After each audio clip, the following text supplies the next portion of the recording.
Imaginez un télescope si puissant qu'il peut remonter le temps, non pas dans le sens métaphorique du terme, mais littéralement. Un instrument capable de capturer la lumière qui a voyagé pendant plus de 13 milliards d'années à travers le vide cosmique, portant avec elle les secrets de l'aube de l'univers. Ce télescope existe, il s'appelle James Webb, et ce qu'il nous révèle bouleverse tout ce que nous pensions savoir sur le cosmos. Chaque image qu'il nous envoie est une gifle aux théories établies. Les galaxies sont trop grandes, les trous noirs sont trop massifs, les planètes ont des atmosphères qui ne devraient pas exister. C'est comme si l'univers lui-même nous criait que nous nous trompions depuis le début. Alors accrochez-vous, car nous allons plonger dans les découvertes les plus spectaculaires de James Webb, celles qui sont en train de réécrire les lois de l'astrophysique sous nos yeux. Et croyez-moi, ce que vous allez découvrir va changer votre perception de l'univers pour toujours. Mais avant d'aller plus loin, n'oubliez pas de vous abonner à la chaîne et d'appuyer sur le pouce en l'air, parce que les mystères que nous allons explorer ensemble méritent d'être partagés. Et votre soutien nous permet de continuer à décortiquer les énigmes les plus fascinantes du cosmos. Pour comprendre pourquoi James Webb change la donne, il faut d'abord saisir ce qu'il est vraiment. Un miroir en or de plus de 6 mètres de diamètre, composé de 18 segments hexagonaux, flottant à 1,5 million de kilomètres de la Terre. C'est 10 fois plus loin que la Lune. Webb orbite autour d'un point invisible dans l'espace, appelé le point de Lagrange 2. C'est un endroit où la gravité du Soleil et de la Terre s'équilibre parfaitement. À cet endroit, le télescope peut rester stable, sans consommer trop de carburant, tourner autour du Soleil en suivant la Terre et observer l'univers sans être gêné par la lumière ou la chaleur de notre étoile. Mais ce qui rend Webb vraiment unique, c'est sa vision infrarouge. Contrairement à Hubble, qui voit principalement dans le visible, Webb observe dans l'infrarouge, cette lumière invisible à nos yeux que nous ressentons comme de la chaleur. Pourquoi est-ce crucial ? Parce que la lumière des objets les plus lointains de l'univers a été étirée par l'expansion cosmique. Une galaxie émettant de la lumière ultraviolette il y a 13 milliards d'années nous apparaît aujourd'hui dans l'infrarouge. Pour Hubble, ces galaxies seraient invisibles ou à peine perceptibles. Pour Webb, elles brillent comme des phares dans la nuit. Et ce n'est pas tout. L'infrarouge permet aussi de percer les nuages de poussière qui cachent les pouponnières d'étoiles, de sonder les atmosphères des planètes lointaines et de révéler des détails que nous n'aurions jamais pu voir autrement. Webb n'est pas simplement un télescope plus puissant que Hubble. C'est une machine à voyager dans le temps, un œil capable de voir ce qui était autrefois invisible. Lancé le 25 décembre 2021, après des décennies de conception et de tests, Webb représente le summum de l'ingénierie spatiale. Et depuis qu'il a ouvert ses yeux dorés sur l'univers, en juillet 2022, il n'a cessé de nous stupéfier. Mais attendez de voir ce qu'il a découvert. La première révolution de Webb touche au cœur même de la cosmologie, les premières galaxies de l'univers.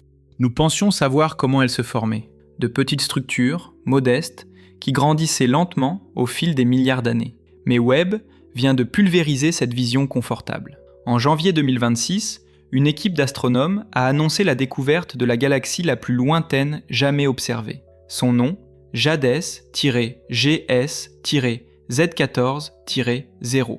Un nom peu poétique pour un objet qui défie l'imagination. Cette galaxie existait seulement 280 millions d'années après le Big Bang. Pensez-y, l'univers avait à peine 2% de son âge actuel. C'était un nouveau-né cosmique. Et pourtant, cette galaxie était déjà là, brillante, massive, impossible. Les astronomes ont dû vérifier et revérifier leurs données pendant des mois avant d'oser l'annoncer. Quand ils ont confirmé sa distance, l'un d'eux a avoué avoir dû se lever de son ordinateur, tellement c'était ridicule. Si l'univers était un film de 2 heures, cette galaxie apparaît dans les 2 premières minutes et demie. Mais ce n'est pas seulement sa distance qui choque, c'est sa luminosité. JADES-GS-Z14-0 brille bien plus fort que ce qu'elle devrait. Elle mesure environ 1600 années-lumière de diamètre et contient plusieurs centaines de millions de fois la masse du Soleil en étoiles. Plusieurs centaines de millions. À une époque où, selon nos modèles, il ne devrait y avoir que des embryons de galaxies, de minuscules amas d'étoiles se formant timidement. Comment est-ce possible ? Comment une galaxie si massive a-t-elle pu se former si rapidement ? Nos théories prédisaient que les premières étoiles mettaient du temps à naître, que les galaxies se construisaient petit à petit, sur des centaines de millions d'années. Mais JADES-GS-Z14-0 nous dit que non. Elle nous dit que l'univers primitif était bien plus actif, plus violent, plus rapide que nous ne l'imaginions. Et ce n'est pas un cas isolé. Webb a trouvé des dizaines, voire des centaines de galaxies similaires, toutes trop grandes, trop brillantes, trop développées pour leur âge. C'est comme si nous découvrions des gratte-ciel dans une ville censée n'avoir que des cabanes. Les astrophysiciens sont en train de réécrire leur modèle de formation galactique. Peut-être que les premières étoiles étaient bien plus massives que nous ne le pensions. Peut-être qu'elles brûlaient plus vite, plus fort. Peut-être que des processus inconnus ont accéléré la formation des galaxies. Ou peut-être que nous ne comprenons tout simplement pas comment fonctionnait l'univers à ses débuts. Une chose est sûre, Webb nous oblige à repenser tout ce que nous savions. Et ça, c'est juste le début. Si les galaxies anciennes nous surprennent, les planètes que le télescope découvre autour d'autres étoiles nous laissent carrément bouche bée. Une planète où il pleut des diamants. Non, ce n'est pas de la science-fiction. C'est ce que Webb a révélé en observant une exoplanète appelée PSRJ 2322-2650b. Cette planète orbite autour d'un pulsar, un cadavre d'étoile ultra dense qui tourne sur lui-même des centaines de fois par seconde. Déjà, l'idée qu'une planète puisse survivre autour d'un tel monstre est étrange. Mais attendez de découvrir son atmosphère. Quand les astronomes ont pointé Webb vers cette planète, ils s'attendaient à trouver de l'eau, du méthane, du dioxyde de carbone, les suspects habituels. Ce qu'ils ont trouvé les a stupéfiés. Une atmosphère dominée par de l'hélium et du carbone. Pas d'oxygène, pas d'azote. Juste du carbone sous forme moléculaire, C2 et C3.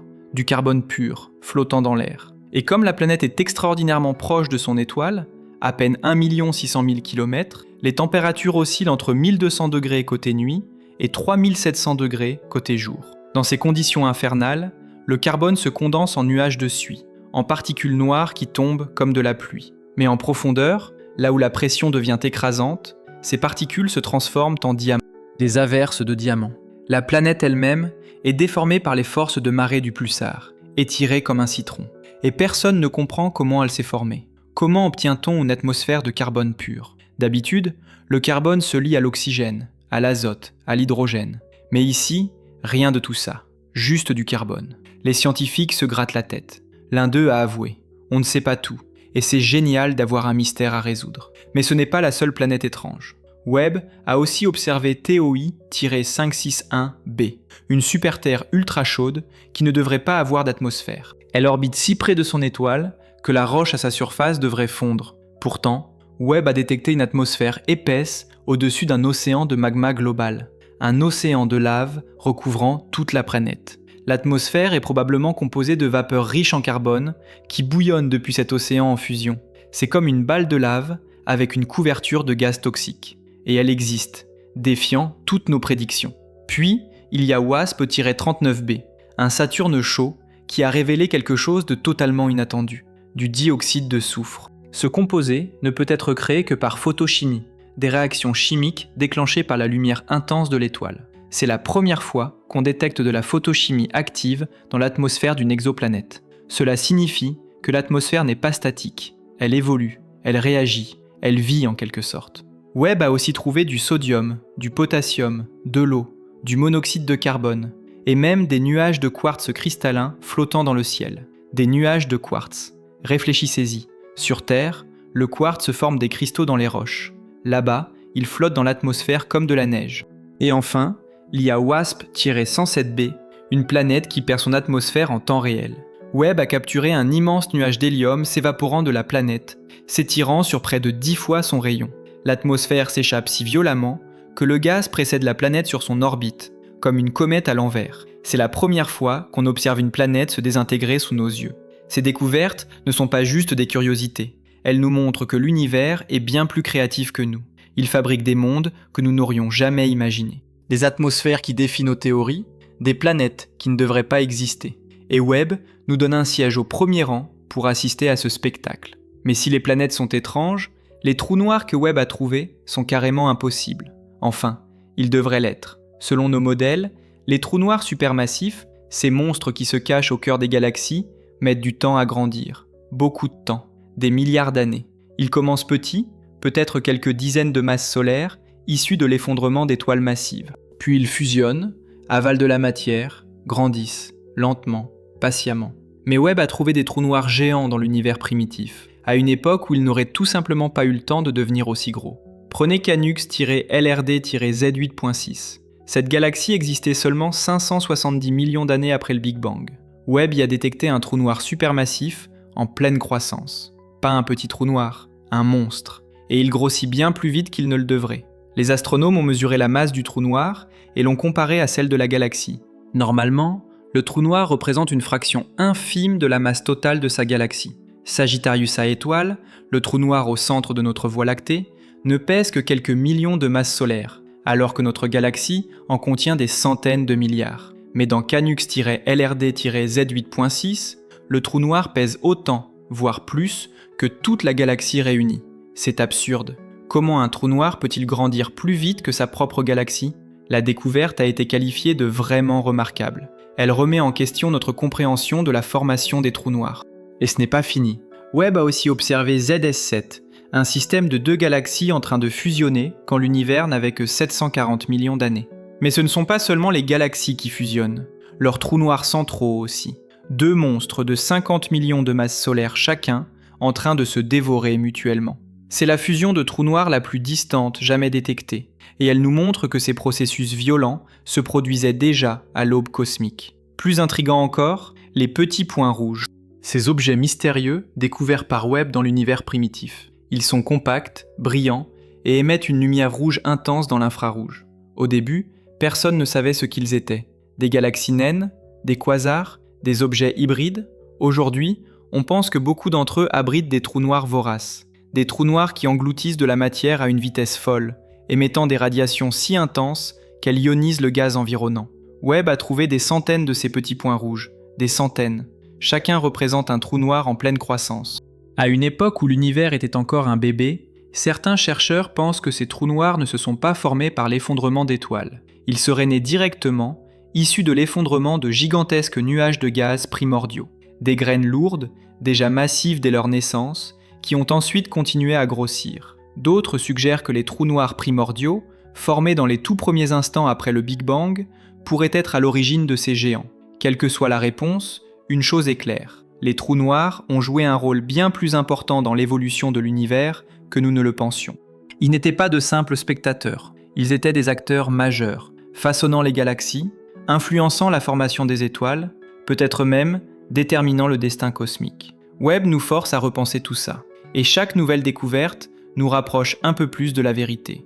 Mais l'une des découvertes les plus excitantes du télescope concerne peut-être la quête de vie extraterrestre. Une planète à 120 années-lumière, 8 fois plus massive que la Terre, orbitant dans la zone habitable de son étoile. Une planète qui pourrait être recouverte d'un océan global, sous une atmosphère riche en hydrogène.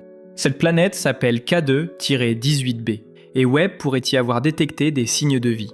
Ou pas. C'est là tout le suspense. Quand les astronomes ont pointé Webb vers K2-18b, ils cherchaient des molécules dans son atmosphère. Ce qu'ils ont trouvé a déclenché une vague d'excitation à travers le monde scientifique. Du méthane et du dioxyde de carbone. Première détection de molécules carbonées dans l'atmosphère d'une exoplanète en zone habitable. Déjà, c'était énorme. Ces molécules suggéraient que K2-18b pourrait appartenir à une nouvelle classe de mondes appelée planète ICN.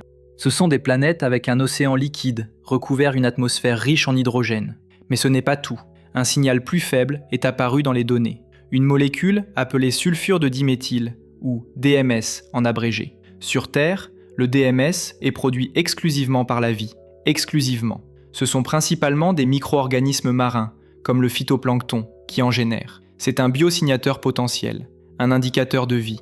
Les implications sont vertigineuses. Si ce signal est confirmé, ce serait la preuve la plus solide jamais obtenue de l'existence de la vie au-delà de notre système solaire. Mais voilà le hic. Le signal n'est pas assez fort. Il se situe autour de 2,7 sigma de confiance, alors que la communauté scientifique exige 5 sigma pour une détection définitive. 5 sigma représente une chance de seulement 0,00006% que les données correspondent au modèle par hasard. Autrement dit, on n'est pas encore sûr. De plus, le DMS se superpose au méthane dans le spectre, rendant difficile de distinguer les deux. Certains chercheurs pensent que l'instrument de Webb utilisé n'a peut-être pas la capacité de séparer ces signaux. D'autres suggèrent que même si le DMS est présent, il pourrait être produit par des processus non biologiques. Des réactions photochimiques dans l'atmosphère riche en hydrogène de K2-18b pourraient générer du DMS sans vie. Mais pour que cela se produise, il faudrait que la concentration soit des milliers de fois plus élevée que sur Terre. Sur notre planète, le DMS représente moins d'une partie par milliard en volume. Sur K2-18b, il pourrait atteindre plus de 10 parties par million. des milliers de fois plus concentré. Est-ce possible sans vie? Peut-être. Nikou Madhusudhan, l'astronome de l'université de Cambridge qui dirige ses recherches, reste prudent mais optimiste. Il explique que si K2-18b a une atmosphère mince avec un océan liquide en dessous, alors la biologie reste la seule explication connue pour produire autant de DMS. Mais si l'atmosphère est épaisse, des processus abiotiques pourraient suffire. Pour trancher la question, Webb va observer à nouveau K2-18b avec un instrument différent, MIRI, capable de mieux détecter le DMS dans l'infrarouge moyen. Ces observations sont prévues pour cette année. Nous saurons bientôt si ce signal est réel ou s'il s'agit d'un mirage. Mais même sans confirmation définitive, K2-18b nous montre que la recherche de vie ailleurs ne se limite pas aux planètes rocheuses comme la Terre. Les mondes icéens, ces géantes océaniques, pourraient être des environnements habitables complètement différents de tout ce que nous connaissons. Et Webb est notre meilleur outil pour les explorer. Mais si K2-18b captive l'attention, il existe un autre système planétaire qui fascine tout autant les scientifiques. TRAPPIST-1. À seulement 40 années-lumière de nous, ce petit nain rouge abrite 7 planètes de la taille de la Terre. 7 planètes rocheuses, comme un laboratoire cosmique créé pour étudier les mondes similaires aux nôtres. 4 de ces planètes orbitent dans la zone habitable, où l'eau liquide pourrait exister. Quand ce système a été découvert en 2016 et 2017, l'excitation était palpable. Voilà un système entier de planètes potentiellement habitables à notre porte cosmique. Mais il y avait un problème. Les nains rouges comme TRAPPIST-1 sont violents. Ils émettent des rayons ultraviolets et X intenses, des éruptions stellaires fréquentes qui pourraient arracher les atmosphères de leur planète. Alors, ces mondes ont-ils des atmosphères? Ou sont-ils des boules de roche stériles, dépouillées de tout air par la fureur de leur étoile? Webb a été conçu en partie pour répondre à cette question, et les résultats commencent à arriver. Malheureusement, pour les 3 planètes les plus proches de l'étoile, TRAPPIST-1, B, C et D, la réponse semble être non, pas d'atmosphère. TRAPPIST-1, B, la plus proche, est probablement une roche nue. Les mesures de sa température montrent qu'elle est trop chaude pour avoir une atmosphère épaisse. TRAPPIST-1, C, qui ressemble presque à Vénus par sa taille et sa température, n'a pas non plus d'atmosphère épaisse riche en dioxyde de carbone. Sa température de surface atteint environ 110 degrés Celsius, bien en dessous des 470 degrés de Vénus, ce qui suggère qu'il n'y a pas d'effet de serre massif. C'est décevant, mais pas surprenant. Ces planètes sont trop proches de leur étoile. Mais qu'en est-il de TRAPPIST-1, E, la 4e planète? Elle orbite plus loin, juste dans la zone habitable. Et là, les choses deviennent intéressantes. Les astronomes ont utilisé Webb pour observer 4 transits de TRAPPIST-1E en 2023. Les données ont écarté la possibilité d'une atmosphère épaisse dominée par l'hydrogène, ce qui est déjà bon signe car on ne s'attend pas à ce genre d'atmosphère sur une planète rocheuse de la taille de la Terre. Ce qui est plus intriguant, c'est que les données suggèrent la possibilité d'une atmosphère secondaire, similaire à celle de la Terre, dominée par l'azote, avec peut-être des traces de méthane. C'est un peu comme sur Titan, la lune de Saturne. Mais il y a un hic, un gros hic. L'étoile TRAPPIST-1 est couverte de taches stellaires et subit des éruptions fréquentes. Ces phénomènes contaminent les spectres, rendant difficile de distinguer ce qui provient de la planète et ce qui vient de l'étoile. L'équipe a trouvé que le signal pourrait correspondre à une atmosphère riche en azote avec du méthane. Mais il pourrait aussi correspondre à une roche nue ou à une atmosphère entièrement cachée par des nuages. Impossible de trancher pour le moment. Ryan McDonald, co-auteur de l'étude, a déclaré qu'il voit quelque chose de tentant. Si cela se confirme, ce serait énorme. Ce serait la première atmosphère détectée sur une planète rocheuse en zone habitable, en dehors de notre système solaire. Mais pour confirmer cela, il faudra plus d'observations. L'équipe a besoin de davantage de transits pour augmenter la confiance statistique et mieux caractériser les effets de l'étoile. Heureusement, plus d'observations sont en cours. Webb va continuer à scruter TRAPPIST-1E avec différents instruments. D'autres équipes vont comparer ces données avec celles de la sonde Juno qui orbite autour de Jupiter pour mieux comprendre comment les étoiles actives affectent les spectres planétaires. Si TRAPPIST-1E a effectivement une atmosphère, cela signifierait que les planètes rocheuses autour de nains rouges peuvent conserver leur air malgré les radiations intenses. Et étant donné que les nains rouges représentent environ 75% de toutes les étoiles de notre galaxie, cela élargirait considérablement le nombre de mondes potentiellement habitables dans l'univers. TRAPPIST-1E pourrait être une planète globe oculaire, avec un côté toujours face à son étoile, chauffé et peut-être couvert d'un océan liquide, tandis que l'autre côté resterait gelé dans l'obscurité éternelle. Un monde étrange, certes, mais peut-être habitable. Et Webb est en train de nous dire si oui ou non. Pendant que Webb sonde les atmosphères des exoplanètes, il continue aussi à révéler des merveilles dans l'univers lointain. Prenez la galaxie Firefly Sparkle par exemple. Ce nom poétique désigne une galaxie observée quand l'univers n'avait que 600 millions d'années. Mais ce qui rend cette galaxie unique, c'est qu'elle scintille littéralement. Webb a identifié 10 amas d'étoiles distincts à l'intérieur, chacun analysé en détail par les chercheurs. Ces amas brillent comme des lucioles dans la nuit cosmique. C'est la première fois que nous observons la structure interne d'une galaxie si jeune avec une telle précision. Et ce que nous voyons ressemble étrangement à ce que devait être notre propre Voie lactée à ses débuts. Firefly Sparkle est en train de se former sous nos yeux, accrétant de la matière, fusionnant avec d'autres galaxies naines. Elle construit sa masse étoile par étoile. C'est un aperçu direct de la naissance galactique. Webb a aussi capturé des images spectaculaires de galaxies en collision.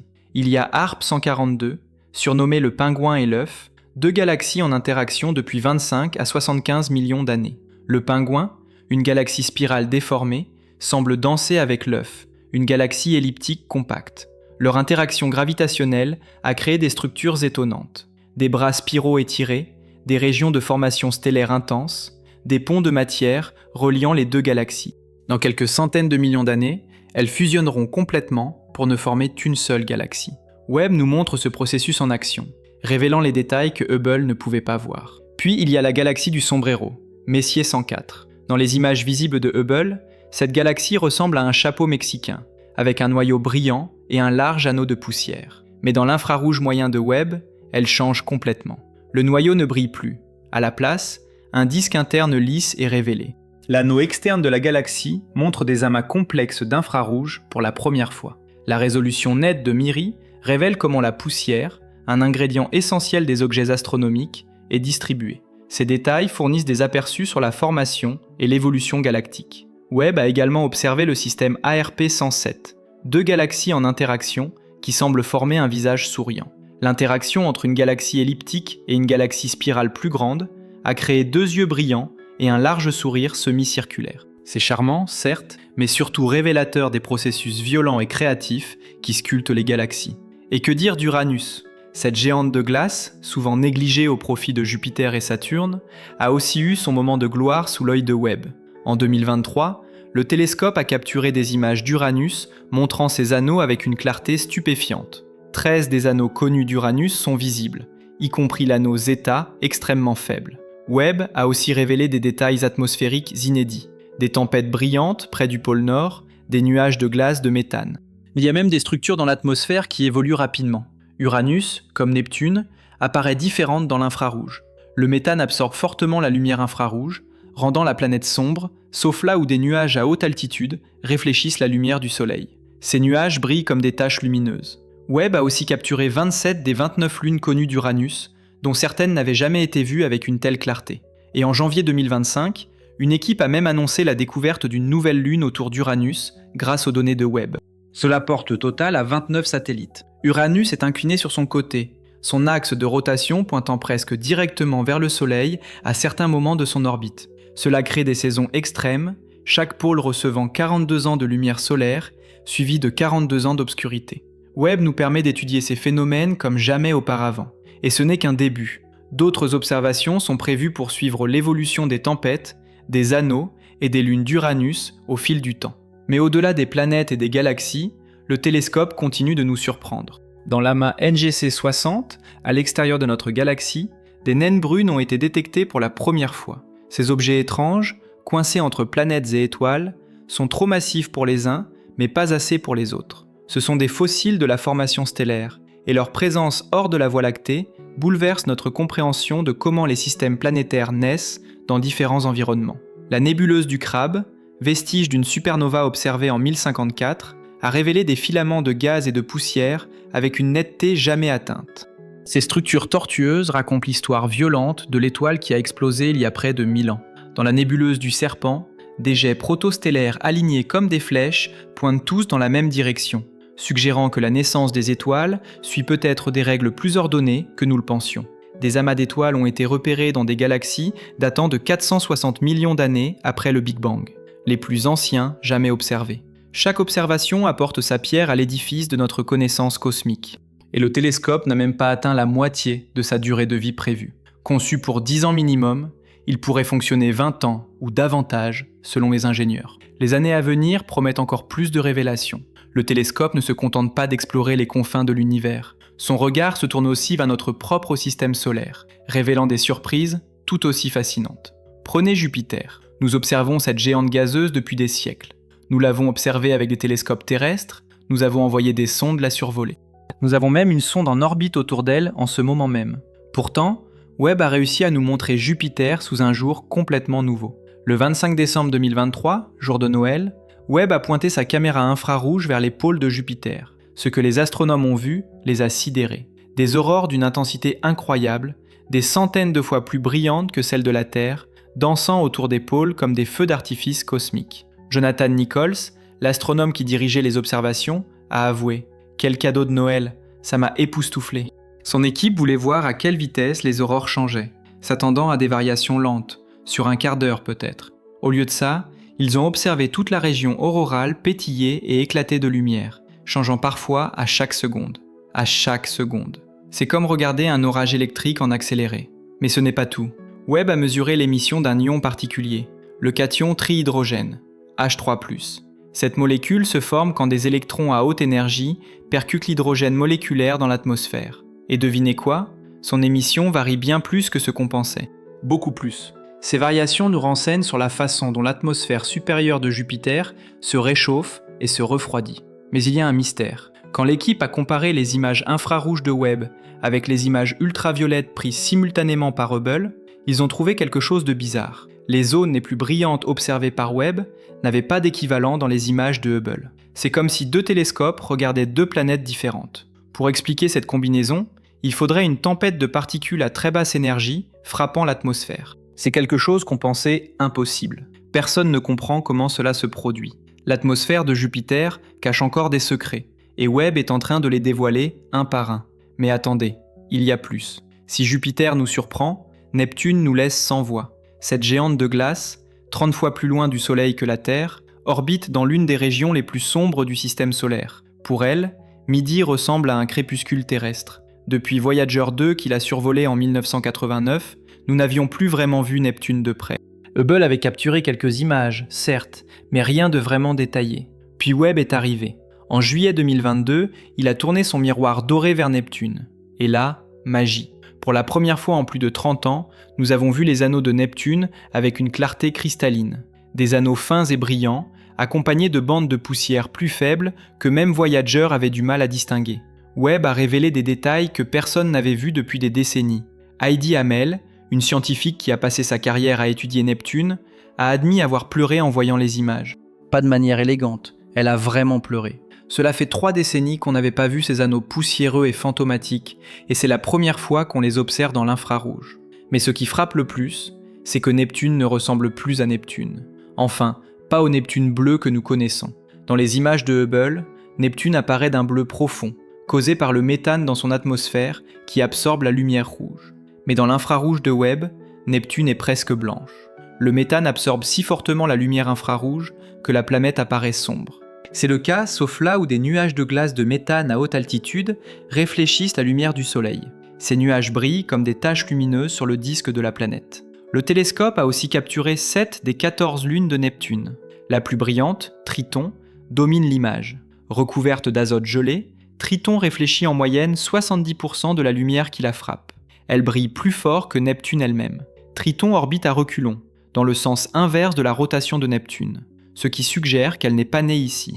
Les astronomes pensent qu'elle vient de la ceinture de Kuiper et qu'elle a été capturée gravitationnellement par Neptune, une lune volée. Et Webb nous la montre dans toute sa splendeur glacée. Ces images ne sont pas juste belles, elles nous donnent des informations précieuses sur la circulation atmosphérique de Neptune, sur la composition de ses anneaux, sur la nature de ses nuages.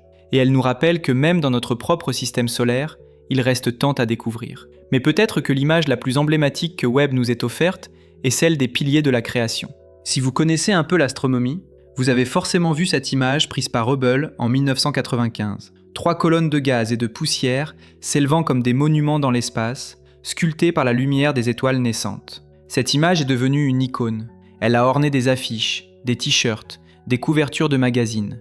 Elle représente la beauté brute de l'univers. Hubble l'a photographiée à nouveau en 2014 avec une meilleure caméra, mais l'image originale reste gravée dans nos mémoires. Puis, en octobre 2022, Webb a tourné ses instruments vers les piliers et il nous a offert une vision totalement différente. Dans l'infrarouge proche, les piliers explosent de couleurs. Des teintes rouges, oranges, marron, bleues. Les colonnes ressemblent à des arches et des flèches s'élevant d'un paysage désertique. Mais elles sont faites de gaz et de poussière semi-transparent. Et elles changent constamment. Les vraies vedettes de l'image sont les jeunes étoiles. Ces orbes rouges brillants, parfois ornés de 8 pointes de diffraction, parsèment les piliers. Ce sont des proto-étoiles. Des étoiles encore en formation, à peine sorties de leur cocon de poussière. Quand des nœuds de gaz et de poussière atteignent une masse suffisante, ils commencent à s'effondrer sous leur propre gravité, se réchauffent lentement et finissent par briller. Le long des bords des piliers, on voit des lignes ondulées qui ressemblent à de la lave. Ce sont des éjections d'étoiles encore en formation. Les jeunes étoiles éjectent périodiquement des jets de gaz supersoniques qui entrent en collision avec les nuages de matière environnants. Parfois, cela crée des ondes de choc, des motifs ondulés comme ceux qu'un bateau laisse sur l'eau. La lueur cramoisie provient des molécules d'hydrogène énergisées par ces jets et ces chocs. Les deuxième et troisième piliers pulsent littéralement d'activité. Ces jeunes étoiles n'ont que quelques centaines de milliers d'années, des bébés à l'échelle cosmique. Mais Webb ne s'est pas arrêté là. Il a aussi photographié les piliers dans l'infrarouge moyen, avec son instrument MIRI. Et là, tout change. Dans cette version, les milliers d'étoiles visibles dans l'image infrarouge proche disparaissent. À la place, des couches infinies de gaz et de poussière deviennent le centre de l'attention. La poussière est l'ingrédient principal de la formation stellaire, et MIRI nous la montre en détail exquis.